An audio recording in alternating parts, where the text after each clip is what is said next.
অনেক দিন থেকেই ভাবছি গরমটা একটু কমলে কোথাও একটু ঘুরে আসবো। আর আজকে যেই সকালে দেখলাম মেঘ করেছে, অমনি আমি আর দিদি প্ল্যান বানিয়ে ফেললাম যে একটু দূরে কোথাও ভালো করে ঘুরে আসা যায়। একদম দুপুরে আজকে বেরিয়ে পড়েছি, ঠিক 2:30টার মধ্যে খেয়ে দিয়ে রেডি হয়ে আমরা দুজনেই দেখো এথনিক পরে নিয়েছি, কারণ আমরা যাচ্ছি একটা মন্দিরে।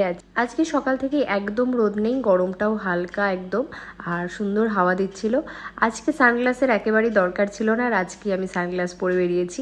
যেদিন যখন যেটা দরকার থাকে আমার সেই সময় মনে পড়ে না। দিদি প্রথমবারের জন্য যাচ্ছে, আর আমরা যাওয়ার জন্য বেছে নিয়েছিলাম একটা হলিডে, মানে ঈদের দিন। আমরা অটো করে মোটামুটি 5-6টা অটো চেঞ্জ করে চলে এসেছি শেষমেশ মন্দিরে, পৈলানির বিএপিএস স্বামীনারায়ণ মন্দির। কিন্তু ওয়েদারটা অসম্ভব ভালো ছিল, এই জন্য মন্দিরটাও ভীষণ সুন্দর লাগছিল। আর মন্দিরের সমস্ত কিছু ডিটেলস আমি ব্লগে শেয়ার করেছি। তো ফেরার সময় আর ভেবেছিলাম যে 6-7টা অটো চেঞ্জ না করে যদি কোনো বাস টাস পাই তাহলে উঠে যাব, সেরকমই পেয়ে গেছিলাম। তো চলো টাটা।